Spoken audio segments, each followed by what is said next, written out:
Welcome into the Autzen Audibles Podcast and a happy new year. I'm Prehm, Erik Skopil, Jared Mack on this podcast, guys. I'll be honest, I'm like a couple days late, but the holiday season has like hit me. I have no idea what day it is. I think it's Monday because we're doing a mailbag, but you also could convince me that it's like Saturday because the NFL played a couple days ago, which could maybe Thursday. There's bowl games on today, which typically isn't Sunday. I don't know what day it is. My wife's off work today, so it's like not a month. It's not a weekend day. I know that.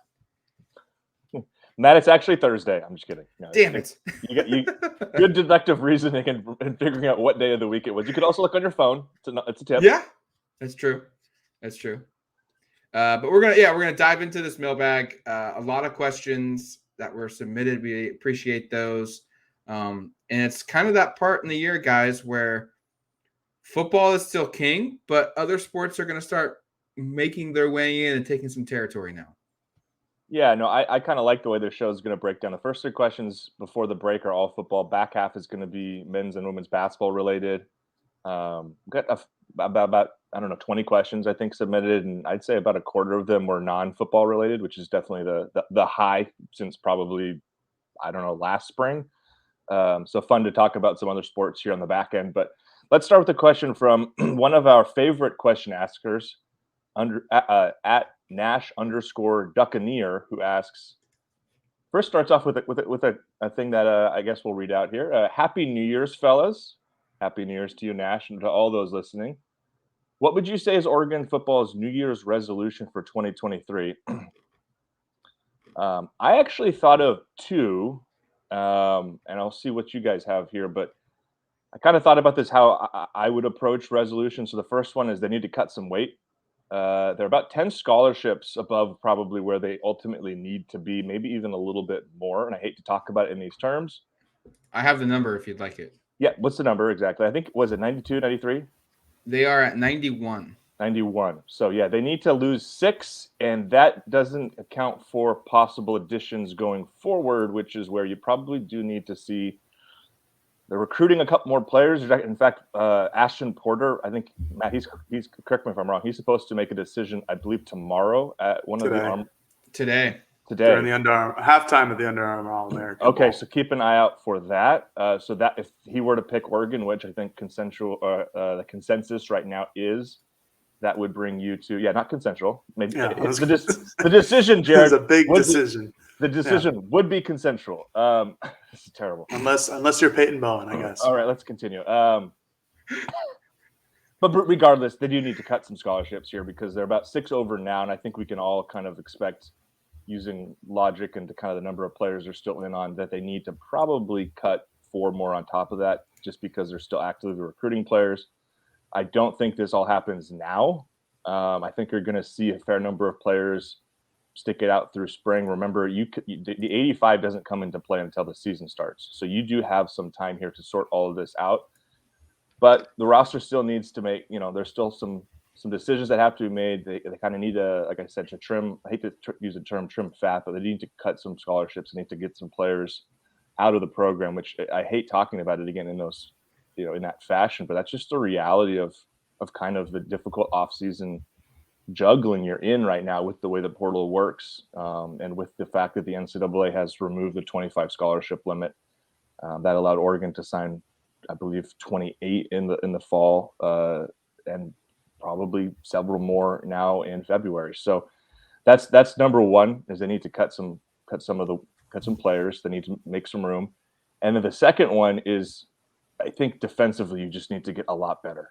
Like I guess you look back at this season and you go, there were plays to be made in both the Washington and Oregon State game offensively, where they could have won both of those games if the offense is able to convert on some drives. Against Washington, unfortunately, Bo Nix was out for the most crucial sequence there down the stretch. So that made that difficult. Against Oregon State, they had 4 plays from a couple of yards from the goal line. You're right. You could argue that the offense is just as much at fault for those losses, but I think anybody who's watched this team all season understands the defense is really where they need to sort some things out. The offense, for the most part, gave you enough to win football games. You're encouraged probably going into the new year because of the way they played in the Holiday Bowl, but I still think there's so much more there defensively. So I think that's the other big one for me going into 23 is the defense needs to have, we talked about on this podcast, a bit of an overhaul. There's still some, and this is why I think you need to shed even more scholarships, because to me, there's still 2 or 3 portal additions on defense away from, for me to feel confident with what they have. At least. Yeah. So, and maybe I'm being conservative. Maybe it's more, I'll be curious to see kind of who's in the portal and who they're interested in taking. But I think that's the other big one. They need to address some of the defensive stuff, and it's personnel related, probably just as much as it is anything else for me. Mm-hmm. Yeah, I would agree that those are the 2 biggest ones. So I'll tackle the third largest challenge, or the biggest resolution that Oregon needs to accomplish. Figure out the special teams other than Camden Lewis. That's about it. Punting was an absolute disaster this year. Oregon went through four punters. The only one that didn't see the field was Lachlan Bruce, who I think was just a walk-on at Oregon, who has now entered the transfer portal or has at least left the program. So there'll be – and then Joe Lorig is well-renowned as a special teams coach during his time at Penn State, who plays in the Rose Bowl today at 2 p.m. Pacific Standard Time. He was well-renowned. He did a great job at Penn State with all their punters and kickers. They brought in a lot of guys. They brought in Ross James. They brought in Adam Berry. They brought in Alex Bales. They brought in Andrew Boyle, all 4 of them to include with Camden Lewis. And all 4 of those guys that I just listed had their opportunities of punting. And I don't think any of them lasted more than 3 games as the starting, or at least punting in one game. Boyle was the kickoff specialist for most of the season, even though we thought originally it would be Alex Bales. But Boyle was fine, but there were moments like against Washington where he had an inadvertent kick out of bounds that set up teams for a much shorter field in a time that was very not optimistic. And I know that Oregon, I think later on it was Dan said that they were trying to aim for the corner and isolate that side of the field on their special teams. But that's a great encapsulation of what the special teams was all season. It was a lack of execution. And kickoff returns, I don't have the numbers in front of me, but kickoff returns, when they were returnable, were very poor. I don't know what teams averaged against Oregon, but just from the naked eye, you could see against UNC that in the Holiday Bowl that those were good returns. They weren't touchdown returns, but they set up UNC in very favorable field position.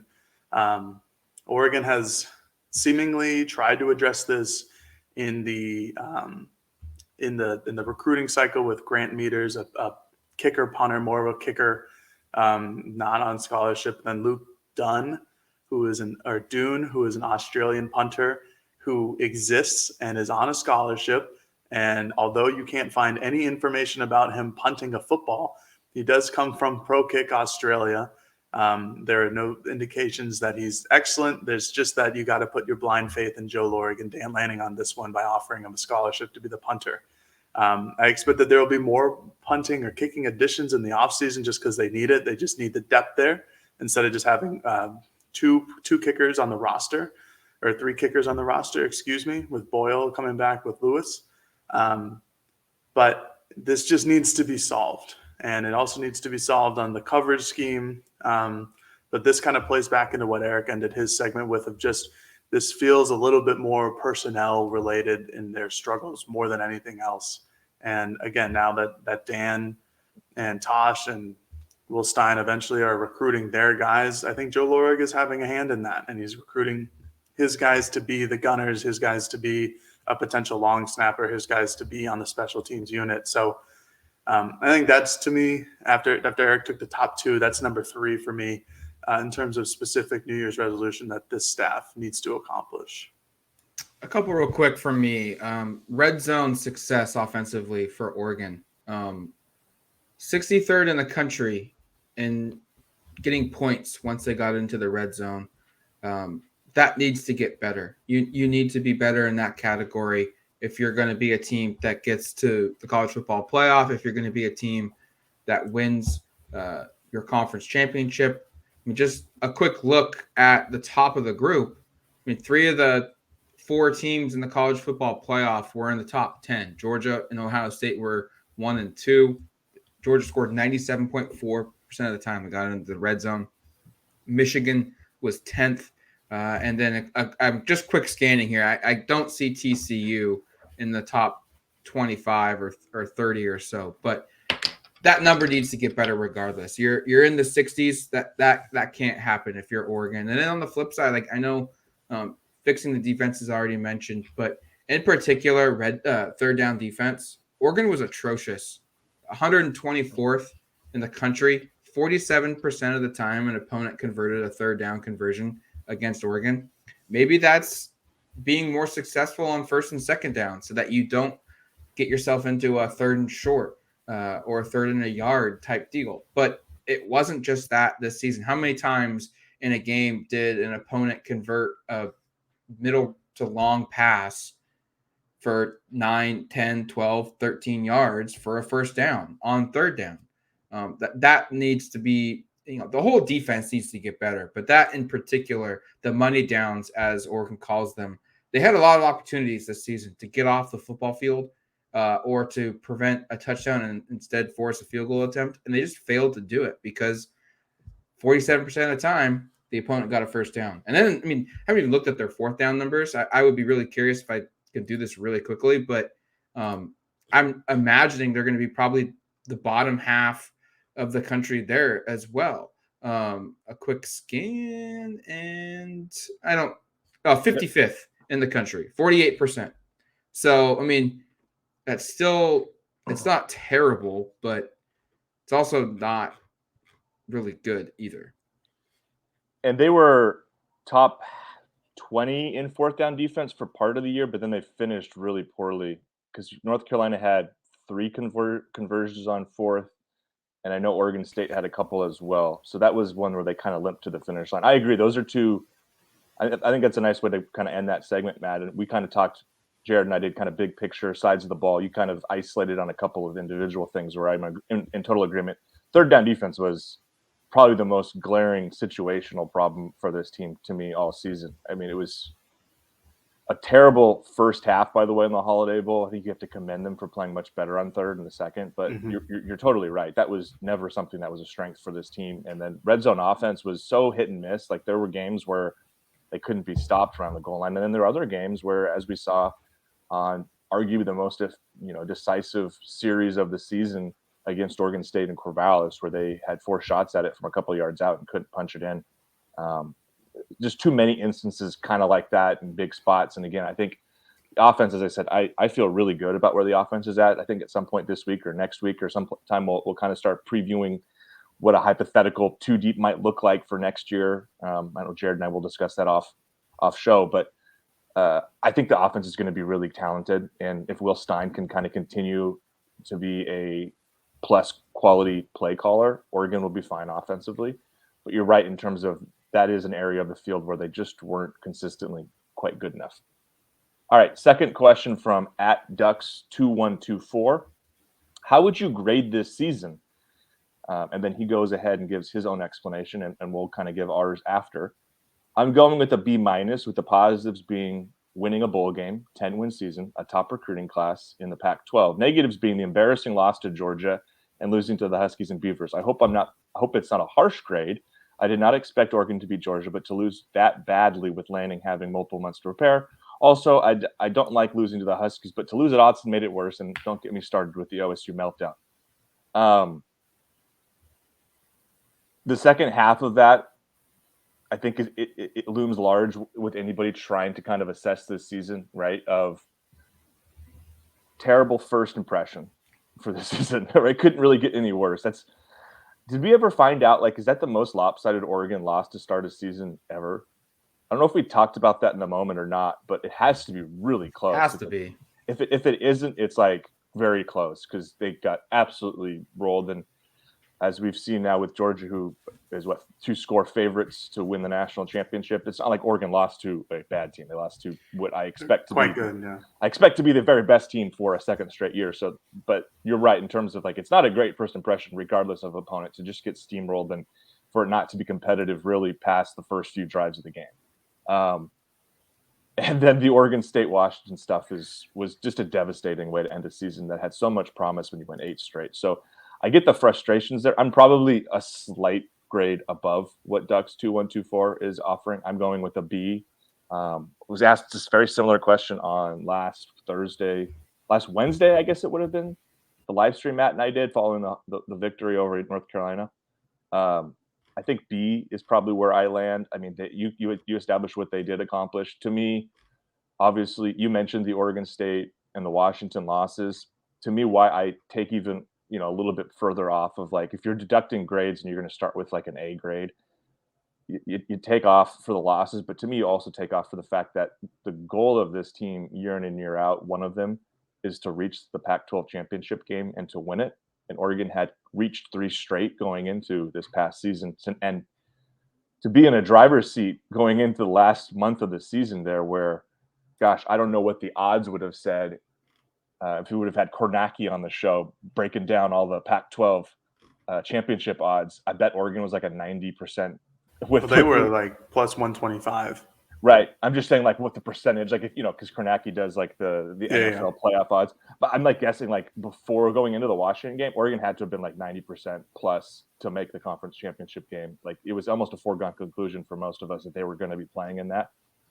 To miss out on that, to me, that's I think the toughest pill to swallow, is the fact that they didn't even get an opportunity to play for the conference championship. When I think, kind of objectively, if you look at the way this season played out, especially up until the losses for Oregon, of course, you have to include that. Like, there was a stretch there where Oregon, I think, looked like the best team with just how decisive they were week in, week out, compared to what you saw with USC, what you saw with Utah, what you saw with UCLA and Washington, who each had hiccups. But Oregon didn't finish, and I think that's the reason why this grade goes down a notch and goes from, potentially, if this season plays out a little different down the stretch, you're talking about it being a very, very successful season. And then just the last comment I'll make before I toss it over to Jared. Oregon's now had 13 10-win seasons in program history. Decent amount. Almost all of them, every single one of them has happened in the last, gosh, what is the math on that? About 25 years. For Dan to get one in his first season, like, that's pretty impressive. I think that's the first time a head coach, second time, because of Chip, has started a head coaching career with a 10-win season at Oregon. So didn't Helfrich do it too? You're right. So it would be 2. So maybe it's not that special. Never mind, Dan. It wasn't that good of a first year. No, but you're right, Matt. You're right. No, you're right. Yeah, Chip and Health. Yeah, that was 10 wins. Mm-hmm. Yeah, you're right. So, but still, 13 times in program history, Dan got one in his first year. Not a bad way to start a coaching career. Yeah, I'll try to take all the emotion out of this for the grade. I think I'd sit between a B and a B plus. I think I'd lean on the higher side towards a B plus range. I get the emotions that happen when your favorite team loses to the rival, especially in such dramatic fashion as Oregon did against Washington and against Oregon State. I just look at the Georgia loss and I completely throw it out the window. Georgia's the best team in the country. They showed it by beating Ohio State, which is a very a top 5 team in the country. Some consider to be the second best team in the country, even despite the loss to Michigan. They were down 2 touchdowns in the college football playoff, and they still came back and won. It's a really damn good team, and that's Dan Lanning's first ever game as a head coach in Atlanta. All the things were going against Oregon. None of us expected them to win. I didn't expect it to be close. Well, I guess I expected it to be closer than the final score, but again, I expected it to be closer. Yeah, I throw that one out the window. It's like how I treat the COVID seasons.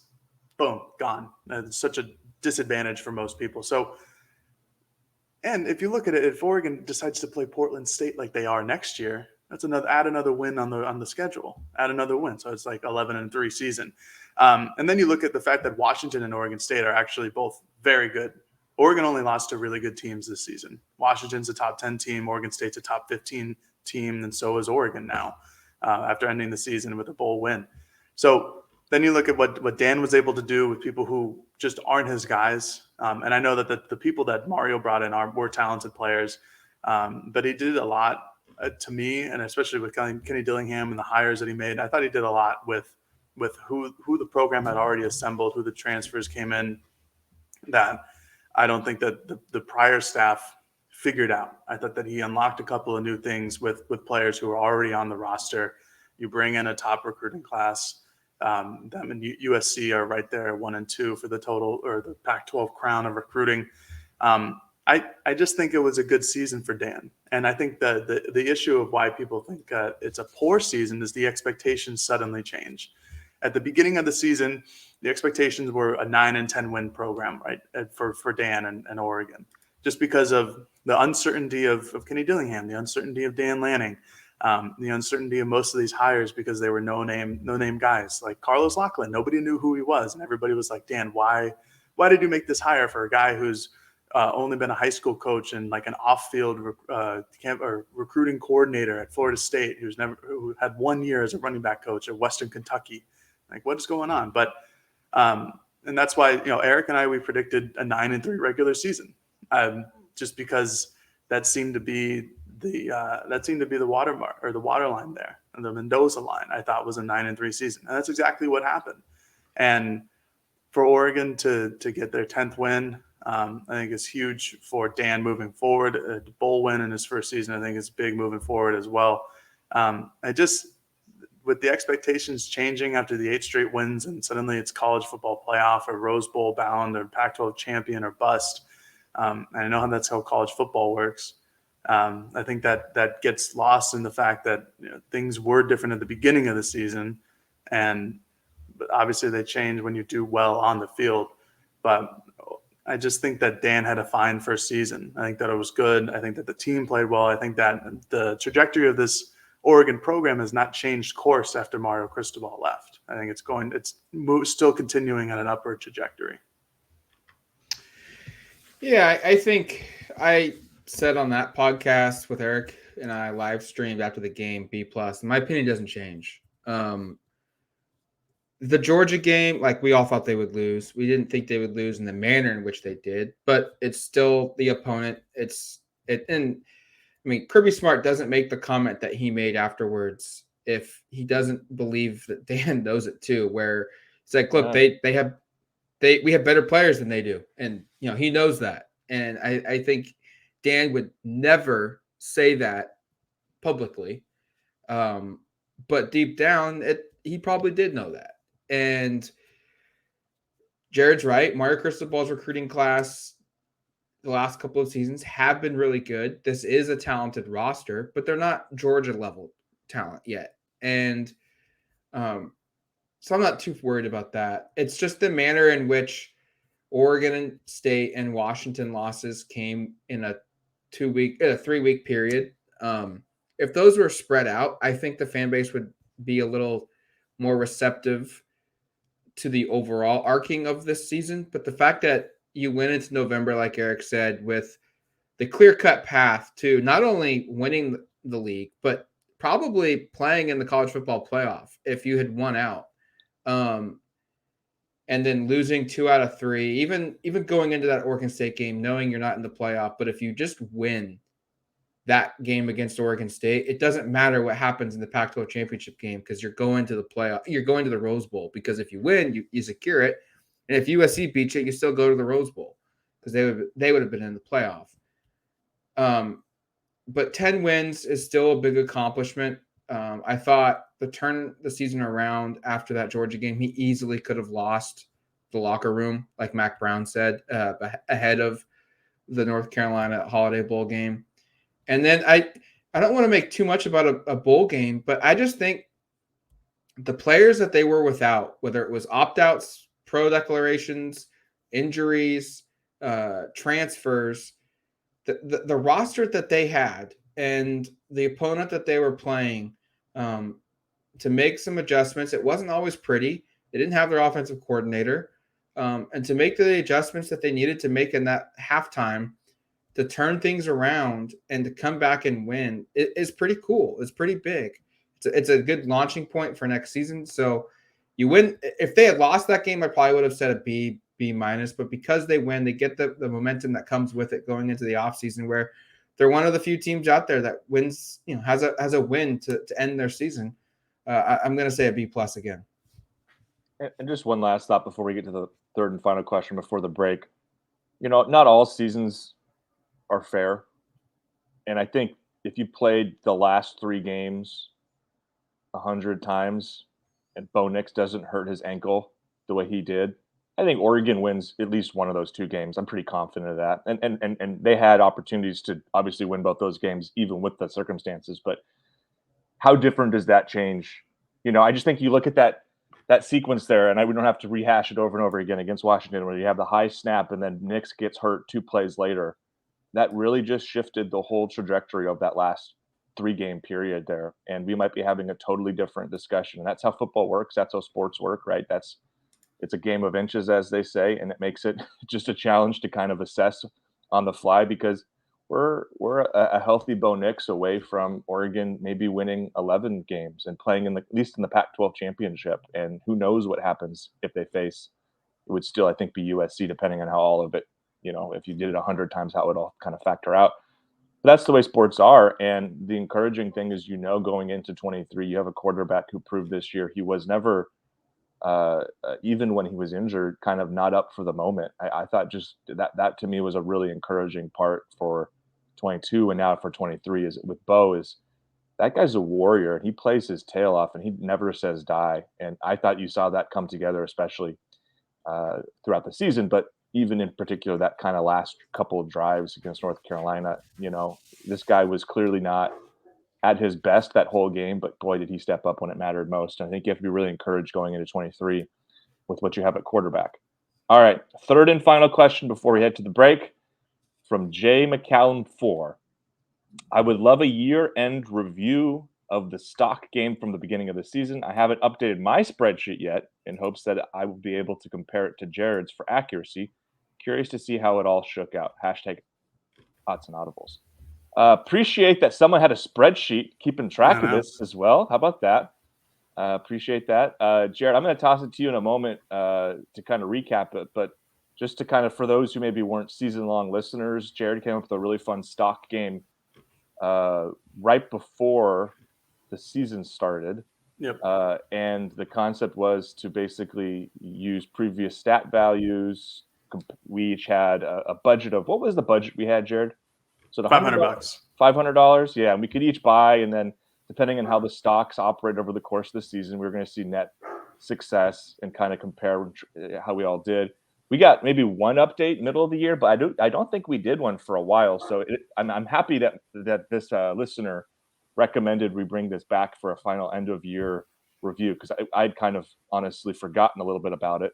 So Jared, would you break down Absolutely how all this played out for us? Sure. Yeah. And we had an updated week 3, I believe it was. Something like that. Yeah. And so just a reminder of how the stock prices were originally calculated. I went with like career statistics, because they needed your stock needs a value going into your investment. And just to do seasonal statistics, obviously everybody would start at 0. So career statistics, you look at guys like Chase Coder, or Caleb Chapman, or Bo Nix, or somebody who has experience already in their player profile. Those stocks are going to be higher to start the season, just because they're the more concrete.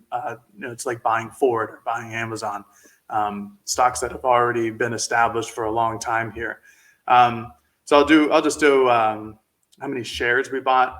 So Erik and Matt, you guys both went with the dollar figures in terms of how you allocated shares.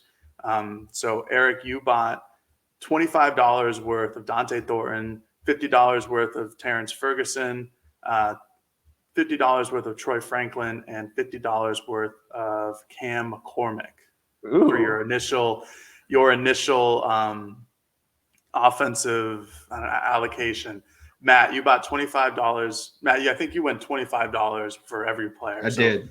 You went $25 of Chris Hudson, Dante Thornton, Troy Franklin, Kyler Casper, a nice one there.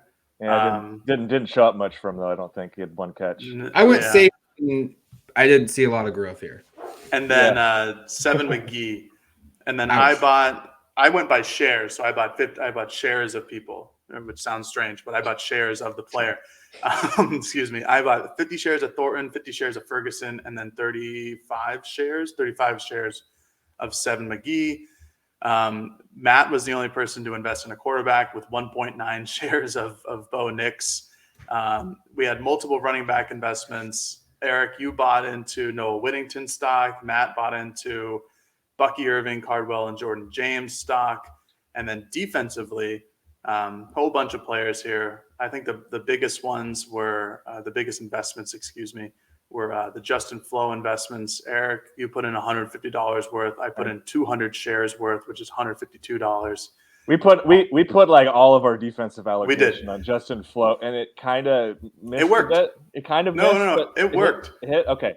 It was as my dad would put it, it was a 10-bagger. So Justin Flo started the season at 76 cents a share. By the end of the year, he finished at $2.66. Oh yeah, So that's how it works, baby.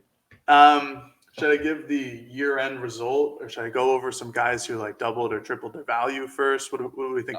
I'd like to hear the year-end result, and then why don't we go over who kind of the big winners were for the year? Sure thing. So again, we all started with $500 to invest. In first place, the champion of the stock draft, Erik Skopil, 24/7 Sports. Eric finished the year with $1,059, more than doubled his initial investment. So come to Eric for stock advice. You can reach him at never mind. I finished second with $930, so nearly doubled it.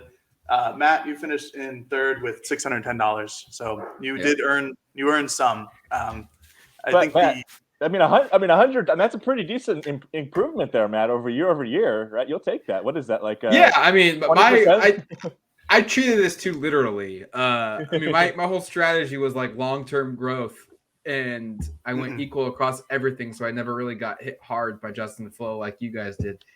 You guys also went hard on some other guys that were low in value that became bigger players. Yes. So that's how you doubled your money, and I did not. But I still contest. 20 years later, I'll win this win. I'll come out ahead in 20 years. I was going to say, Matt NFL stats. Matt had the more sound, probably investment strategy, but for a game where it's not real money, I think our risk-taking paid off, Jared. Mm-hmm. Yeah, so a couple big risers. Obviously, we went through Flo. He's, like I said, started the year 76 cents, finished at $2.66. Noah Sewell jumped up pretty well as well. Started the year at 8.52, finished at 11.68. Christian Gonzalez started at 4.24 a share, jumped up to $7.04. Bennett Williams had a good season in terms of price per share earnings. Went from $5.50 to almost $9.50. Let's see if there's any other big ones. A lot of the big ones were on offense, to be honest. Keon Hudson basically doubled his price per share. I think. Nobody invested in him. Sorry. I bet you Bucky and Troy, to me, feel like the two kind of big winners offensively. Yes. So Bucky Irving started the season with $8.48 price per share, finished it at 20.89. Big explosion there. Matt was the only one to invest in Irving. Started with $25, finished with $61, earning $31. Noah Whittington also exploded. He had started the season at just under $8 a share, finished at $17.50. Eric, this was the differential between Eric and I. I will stick to this forever. Never invest in a running back. It's never worth it. But in this fantasy stock game, it appeared to be worth it because Eric invested originally $75 into the Noah Whittington stock, and finished the year with 164. So that's a big gap there. Yep. So that was the big difference between Eric here and I. And then lastly, just pure offensive standpoint, Troy Franklin started the season at $2.39 a share. Again, this is just because of how limited he was and how little game experience he had prior to this season. He jumped up to $12 a share, so basically a $10 increase. Chris Hudson doubled his value. He had a sneaky good season. Terrence Ferguson also had a very good season, went from $1.7 a share to $6.2. And lastly, Chase Cota had a nice little impact. $10 a share originally because of his experience, finished at 15.4. Nobody invested in him, so that could have been a stock to go for. But that's it. Erik Skopil, king of the finances. Again, you could reach him at You're good. You can DM me for stock advice. I'm terrible with actual stocks, so don't actually Real money. Real money in general. I'm bad with it. Don't Do we ask want to me. redo this, set the table all over again, or maybe carry over with the money going into spring football before practice starts, and then we maybe update it after the spring game, and then we could go back and distribute some money again. I don't know, figure it out ahead of fall camp. I mean, like full on, everyone cashes out, they sell all their stocks, you start with the money that you have, or make it equal again. I don't know, but maybe we make this like a long-term deal here where before spring football we start up again. I love it, Matt. I think we should, and because I have the most money to play with, I think we should use your idea where we roll it over. It always seems fair. Yeah, I think the rolling over is certainly fair. I mean, you would do that in real life too. Cash out, put it back in if you want, or I don't know. Well, you can't really keep any of it to the side and then invest, some of your profits. This is fantasy here. Can I invest in players at other schools, or is that a new thing we're just kidding? No, I don't want to keep making spreadsheets, man. If you want to make the spreadsheets, go for it. I'd like to invest in. I'm just kidding. I think this is fun though, Jared. Good call on this, and I think it's good that we recapped it for those who were curious how it played out. Agreed. All right, let's take a quick break. When we come back, we'll have a couple more questions to dive into, and it sounds like it's going to be outside of the realm of football. All coming up next here on the Autzen Audibles Podcast. All right, welcome back to the Autzen Audibles Podcast. Matt Prehm, Erik Skopil, Jared Mack. Happy New Year to you all.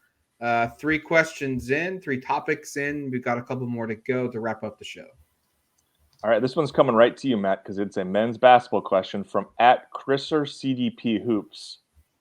Does this team have another level, or are they a 500 NIT bound team? Can Will Richardson pull a Pritchard and lead the team to an NCAA run? Every time I think they are just not good, they play well enough to make me hopeful. I'm guessing Chriser was kind of reacting to the Utah Valley loss, which was really demoralizing, and then I think a pretty impressive win over, again, not a great Oregon State team, but at least a rivalry win on Saturday.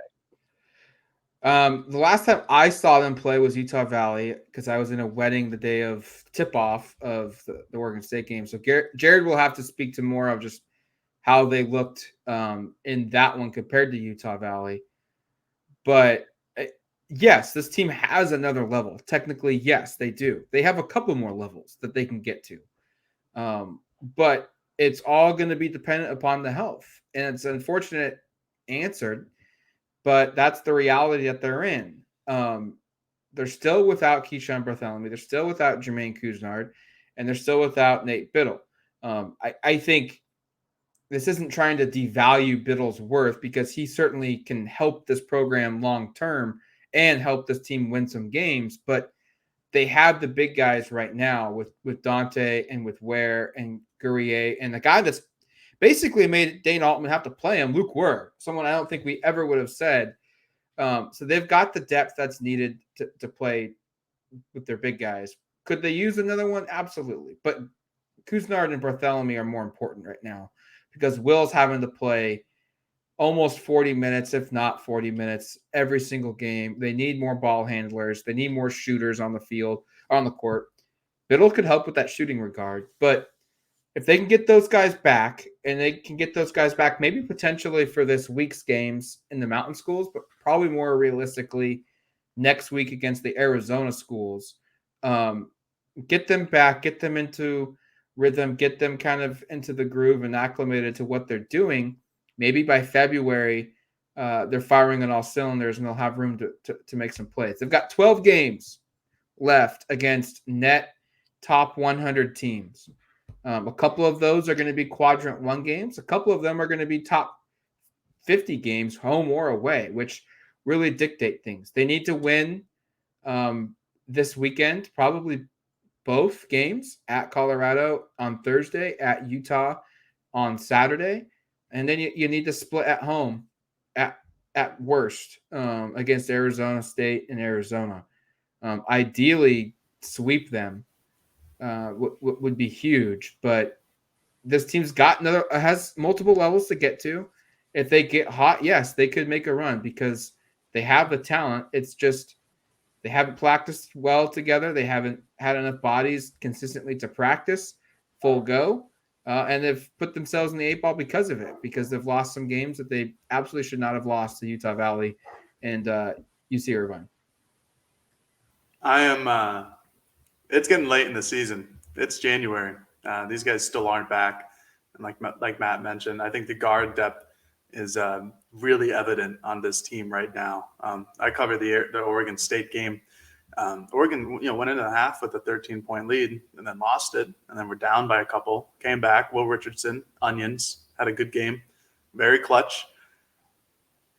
This is just the story of what Oregon basketball has been this entire season. I'm not sure what the levels that they can go to are. I think getting back depth is really important. I just don't know how they'll congeal and what the continuity of this team will be. And all of these guys are working from lower body injuries, and Dana Altman mentioned it after the game in his press conference. Since they're lower body injuries, they have to be pretty cautious about how they practice, what the minute restriction is, how they can get back in health, what their stamina is, because that's a big part of college basketball. I think the most important thing is when these guys get back is that Will Richardson will get rest, and they'll have a secondary ball handler and somebody who can initiate the offense, because that's the biggest issue right now is when you take Defale Dante off the court, or when you take Quincy Guerrier off the court because of foul trouble, because of rest, whatever the case may be, and it's only Will Richardson who can create anything on offense. Luke Ware is not doing anything. Rivaldo Soares is not doing anything. Brennan Rigsby might be able to do something once in a while. Khalil Ware is entirely just a post guy and someone who initiates offense through lobs or through offensive rebounds and putbacks, things like that. There's nobody else to initiate offense other than Will Richardson. And if an opposing team has a good enough defensive player, a good enough defense in general to shut Will Richardson down, it's tough. And that's what happened against Oregon State, where Defale Dante was in foul trouble for a lot of the second half. Oregon State just jumped back into it, started to force turnovers because of the lack of ball handling that Oregon has with full court press. To answer the question, I'm not sure what the levels are. Can Will pull a Pritchard and lead the team into an NCAA run? Maybe, probably not. I think Pritchard was a much better player than Will Richardson is in terms of just pure scoring ability. I don't see Will Richardson just throwing up like a 30-something point game against Washington on the road and hitting a step back three to win the game, basically. I just think that Pritchard was a better offensive player. This team will need to congeal very quickly when the guys come back from injury to get them at any point of potentially making an NCAA run, just like what Matt said with all the upcoming games. They need these guys to come back quick. They need to come back pretty healthy and ready to jump into Division I basketball, which they haven't seen all season long. Their next 8 games are at Colorado, at Utah, at home against ASU, at home against number 5 Arizona, at Cal, at Stanford. And then they play the Mountain Schools again, at home against Colorado and at home against Utah. They're in a 3-way tie right now for 4th place in the league at 2-1. They essentially need to go 6-2 over that 8-game stretch, and maybe even almost 7-1 to put themselves in a position with breathing room against the better part of their schedule to have a chance to make the NCAA tournament as an at-large team. They need to be in that top 4 in the Pac-12 standings at the time of the Pac-12 tournament. Is this going to be an easy hill to climb? No. Is it an impossible hill to climb? No. It's going to be hard. They don't have a lot of room for error. They do have some, but if every game that they lose in these next 8 games means it's another game they have to win the second half of league schedule, which includes at the Arizona schools, at home against the UCLA schools, 3 straight road games at Washington State, and Oregon State. And that's where you're going to need to save some of these losses, air quotes. So the next 8 games, you have to win as many of these as you can. If they go 5-3 or 4-4, like, you're screwed. You've put yourself behind the 8 ball where you basically have to win out. Yeah, and I won't pretend like I know as much about you guys about this team because I don't cover it. I just watch from afar. But 71 right now in the net, is that's not where you want to be in early January. You need to get into the 30s to the 40s to reasonably get an at-large bid. So as Matt said, there's a lot of work to do. I also agree with Matt that I think the team could be pretty competitive once /if, because I don't know how this is going to work out. Everybody comes back. But to Jared's point as well of like, you can't just expect player comes back off of a 2-month injury or off of a 6-week injury and he is just ready to go and the role and everybody's kind of fit in their roles. Like Right. that's a pipe dream. So there's going to be growing pains, which is the difficult thing here, where you don't really have a lot of losses that you can give up. And you've got basically a roster that we just don't know exactly what it wants to look like, I think, down the stretch. So I think it's going to be a challenge. One more thing before we go into the last question. The players coming back is what worries me. I talked about this weeks ago when Oregon was actually playing decent basketball. They won a couple games in a row. Oregon dropping down to an 8-9-man rotation actually might have been good for them just because they can all develop. They can all have this chemistry. They know exactly what people are doing. Once Brendan Rigsby got back into the rotation, they figured out kind of what the sweet spot was. But adding 3 new guys to the rotation, like you mentioned, Eric, with growing pains, you don't want to have growing pains in January, late January, whenever they're healthy enough to come back. You want to have those in November. Maybe you lose like an early game that's not really great, but you have the whole season ahead of you. Adding 3 guys and cutting out guys like Luke Wurr, I'm not really sure who else they would cut out at this point, but Gabe Reichel, who's a walk-on. Those guys have some roles. Luke has a good role and he sticks to it. He rebounds, he defends, he'll take an open 3. I worry about the growing pains there and what the continuity is and the chemistry. And all of a sudden, like, Will Richardson won't have to have the ball in his hands all the time. So what's that going to be like for him? Like, is he going to be able to figure out how to spot up and shoot off the ball just like this once Couisnard or Barthélemy has the ball? I worry about having an 11-man rotation after having an 8 or 9-man rotation for basically this entire season. To another team that has some health concerns, this question is focusing on it, the women's team. This is a question from @TheLllama. Love KG and women's basketball, but do they really think they can go through the whole season of Pac-12 play plus postseason with only 8 players? I know Kennedy Basham is supposed to return, but looks like a redshirt year is needed to get ready. So they need to add somebody just to have an emergency player, #Autzen Audibles. I'm not sure if the Llama missed Sunday's game where Kennedy Basham actually did come back and play. So they do have her in the rotation. She played 9 minutes, looked what you'd expect from a true freshman center who hasn't played in 2 months, which is she finished the shots around the rim, she grabbed a rebound, and she blocked a shot, and then she had some kind of iffy moments, but I don't think you expect her to be great first game back. So they are at 8 right now. They will be at 9 when Elise Hurst comes back from an injury. I think looks like an ankle sprain. I think that's going to be a couple of weeks. So the roster isn't getting any bigger. To the question that starts it, do they think they can get through it? Kelly Graves seems to. They had a break here after Jenna Asai left the team down in San Diego of about 10 days to determine, okay, is there anyone we can add through the portal? Is there anybody on campus that makes sense? Is there like a volleyball player who's got some basketball history? Is there a soccer player who's got basketball history? Is there a person who was a good basketball player in high school who just happens to be on campus who can give us some minutes? And they decided the answer was no.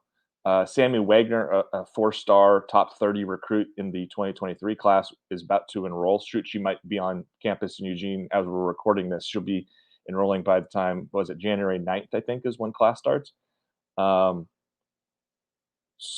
But she's not going to play. Like Kelly has said that it was her decision. She's chosen not to play. She doesn't want to use a year of eligibility for half a season. So they are kind of where they're at.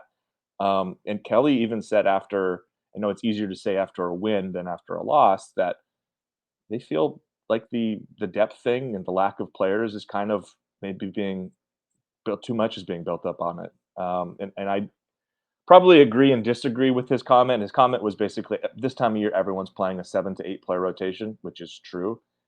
And honestly, like you look at the way they played yesterday against USC, they didn't have really an issue with numbers. I thought they were fine with the players they played. Everybody played a fine number of minutes. Some of the guards are now playing closer to to 35 minutes than they were before when they're playing about 28, 30 because of the Elise Hurst injury. But where you do run into problems, you are now one injury away from kind of a disastrous situation. Basham coming back is a significant development because that means if you were to theoretically lose one of your bigs, you at least have another player to throw in. I mean, before Basham returned, it was like, I don't even know what they were going to do if like Van Sluten or Che went down with any sort of injury. They'd be playing basically, they'd have to play very, very small. So that's a helpful thing. But I do think there's reason to be concerned about this team's just the numbers on it, because you are another injury away. You are a game where there's a lot of foul trouble away from potentially, like, not that they would be forced to forfeit a game because they're not anywhere near there yet, but to the point where it would get ugly and you could see a game be determined based upon the fact that you're playing players maybe out of position just because you don't have the roster depth. So yeah, I think it's a realistic and reasonable concern, Lama. But I don't think it's one that changes. And Kelly seems pretty content to just roll with the numbers they've got. I don't think anyone's coming to the rescue, and they'll play the rest of the season with 8 or 9 players. Oh yeah, nothing's coming. Nothing's coming down the pipeline. Kelly has, I mean, they haven't had a walk-on on the bench all season long, which I thought every time I ask Eric when we cover a game, I'm like, what's the deal? Why aren't there any walk-ons here? Jared Kelly doesn't do walk-on players. He's like never done walk-ons. This is not a thing. Yeah, I know. But I would just expect like this season, this is the time to add somebody, because like you just went through, they are an injury, they are foul trouble, they are just a couple of minutes away from some really deep stuff in this conference season. And I know walk-ons just usually are not the part of a Pac-12 basketball player, but that is at least somebody to put on the court. Gabe Reichel, like I mentioned earlier, and James Cooper is on the men's basketball side. Those are guys who put in some valuable minutes in the PK Invitational or the PK tournament. I have the same worries, basically reverse, with the women's basketball team as I do with the men's basketball team. The numbers thing is a significant issue, and it's also significant, like Eric pointed out, that Kennedy Basham came back. Excuse me. Because if Philly Che got an injury, or if Grace Van Sluten got an injury or foul trouble, blah, blah, blah, beforehand, they were screwed interior-wise. They just didn't have anybody with a significant height advantage. And Basham is somebody who needs some time to get used to the game, hasn't played since the first game of the season. She'll get there eventually, but you can't teach height. And she has height. She can at least be an interior presence on layups and potential rebounds like Philly is. But I worry about the team in general with the number issues going forward in the Pac-12. Pac-12 women's basketball is always strong. There's going to be some teams with some savvy coaches that do try to take advantage of this. I think the emergence of Philly Che as somebody who's reliable to grab rebounds and defend, usually without fouling, which is the key thing here, is really helpful for Kelly Graves, just because, again, if this were a situation where she's an inexperienced defender and fouls all the time, then it would be even worse. But I think she does a good job of not fouling for the most part. With her height and length and versatility and skill set and athleticism, that's a really good center to rely on if you're Oregon and Kelly Graves. But 8 players, man, just not a lot. And we saw in men's basketball how quickly some injuries can just rack up for the team. I think for the women, they have a tight bench too, just like Oregon's men's team. But all their good players are basically healthy for the women. Yes. And that is the difference between the two teams, is that, yes, from the men, Richardson is their best player. You could probably argue Dante is their second best player. But then after that, you really don't know. Like, because the injured guys, how highly Dana Altman spoke of Brandon Rigsby and Jermaine Couisnard, the growth that we saw with Nate Biddle during the trip in August. The women's team, like, I'm not trying to be dismissive of the player who transferred or the players that are hurt, but their best players are healthy. Van Sluten, Gray, Tahina Paopao. And then, Filipina Che is your best front court player from a defensive rebounding perspective. And they're all healthy. So, as Jared said, one injury could change things. But as long as their core group of 4 players stays healthy, the expectation should be that they're in contention for the Pac-12 championship. That they have a chance to go into that, Saturday night and play whoever it may be, probably most likely Stanford. And they're in a league that has 5 ranked teams in it. So, and probably a couple other teams could be in that discussion for at receiving votes category. Yeah. So you're in a league that's really good, really deep, and your best players are all healthy. So I kind of agree with Kelly that, yeah, they could run the table here with a roster of 8, maybe 9 players. But to Jared's point, one more injury, one more player who up and leaves, and now you're in a world of hurt. Now you're in a position where it doesn't matter that all your best players are healthy. You just don't have enough players in general. It's going to be important that this team stays healthy, and in games in which they have blowouts, that India Rogers, Tahina Pau, and Grace Van Sluten are off the floor as quickly as possible. Yeah, and I was just going to make a similar point, Matt, because we kind of got stuck in some of the negative stuff. I really like this women's team. I understand the concerns with the depth because I think those are potentially legitimate. Again, it doesn't impact things too significantly right now because, as Matt said, and I'm in agreement, their core group is still available. And as long as that's the case, this is a really competitive team that can compete with everybody in the country. They've proven that this year. They dropped 3 games. They've all been the top 10 teams, very competitive with all 3 of them. The Ohio State game was even, I think, an 8-point game late, and then Ohio State won in a big run. They could have very easily beaten North Carolina. The UCLA game, honestly, I don't have a great explanation. I didn't think they played very well in that game. Came off a break. I think that was the worst they've played all season. Yeah. But they bounced back against a USC team that put it on Oregon State and beat them by about 30 on Sunday. And I thought that was one of their better performances. So they're not in a bad spot at all. They're currently 11th in the net ranking. I was just looking through the net. It's crazy on the women's side. I think 8 teams in the Pac-12 are in the top 50. All 12 are in the top 100 in the net. So every single team you're playing week in, week out is a top 100 team. I mean, you're just basically your resume doesn't get worse by beating any of these teams because every single team is considered by the net a higher end opponent. So I think they're in a really good spot in terms of if they can, again, they just have to basically guard these core 6 to 7 players and make sure that they're healthy. Because if they can stay healthy through this, I really like the way this team is composed. I like the way Philly is playing right now. And we haven't mentioned it, 20 rebounds on Sunday. That's crazy. Defended the rim really, really well. Rhea Marshall for USC is probably the league's 2nd or 3rd best center, and she completely shut her down. She was 3 for 15 shooting. That kind of, you see that maturation, that development. It's really exciting for this program to have a center who's legitimately going to be a rim protector, but also a dominant rebounder. And then you combine that with the offensive players you have on the perimeter, with Chance Gray kind of starting to develop a little bit more. Tay Hansen's been great from 3. She had a great game on Sunday. All the pieces are here. Mm-hmm. It's just a matter of, can you make it to the finish line in one piece? And that's the challenge here. I think Stanford's the only team in this conference that I don't know if Oregon would beat. Oregon's not better than, basically, in this entire league, 10 games on a neutral site. And unfortunately, UCLA lost its best player on Friday, maybe for a long time. And that team, which probably is the other team I think Oregon would struggle with, is now not going to be quite at 100% going forward. But regardless, I think this team is really talented. It's just a matter of, can they stay healthy and keep everybody together? And again, the complement of players, talked about this on an earlier pod, not to draw this out too long. I just think it all works really well. If you kind of have every single role filled with a really high-end player, and in some cases players that are younger players that are still developing, and I think the ceiling just gets higher and higher as the year goes. But again, to the original point, got to stay healthy. Yeah, and I don't want to sound like Mr. Negative when it comes to the women's basketball perspective.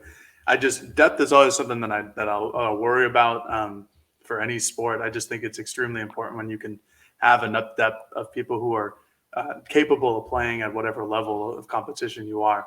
But I do like the team in general. I think they're really versatile. I think they can go big for the players that they have on the team. I think they can go small too. I like the 3-guard starting lineup with Grace and Philly on the inside. I really like what I've seen from Chance Gray this season. I think she's really turned into somebody who has, you can kind of see like where she can project now. At the beginning of the season, it was kind of iffy. You thought she was a good defender, maybe not all that great offensively. I think she's turned a corner offensively and has gotten a lot of confidence from shooting the ball deep, driving to the rim. An uber athlete. I really like what she could potentially become. And then Grace has kind of fallen off in the last 2 games, or at least hasn't produced to the same level that she did the previous couple games where she won all the Pac-12 of the week accolades. And then, to Erik's point, Philly is just a lockdown center, something that Oregon really hasn't had in her skill set in the last couple of years.